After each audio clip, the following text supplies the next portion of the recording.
Municipal ఎన్నికల్లో కాంగ్రెస్ను గెలిపించాలని మంత్రి కోమటిరెడ్డి వెంకటరెడ్డి కోరారు. వచ్చే 3 ఏళ్లలోపే నల్గొండను అభివృద్ధి చేస్తారని హామీ ఇచ్చారు.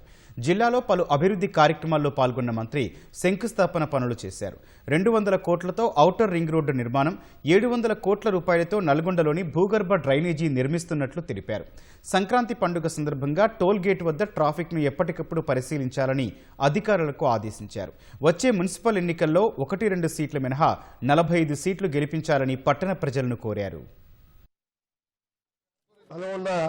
మున్సిపాలిటీని కార్పొరేషన్ గా ఏర్పాటు చేస్తూ అసెంబ్లీలో బిల్లు పాస్ చేసినందుకు వారికి మా శాసనసభ్యులందరికీ కూడా ధన్యవాదాలు. 2 ఏళ్ల తర్వాత నల్గొండను ఓడి గుర్తుపట్టి నేను దత్తత తీసుకోను. నాకు నల్గొండ అంటే నా ప్రాణం కంటే ఎక్కువ. నన్ను 5 సార్లు గెలిపించింది. ఎంత చేసినా రుణం తీసుకోలేదు.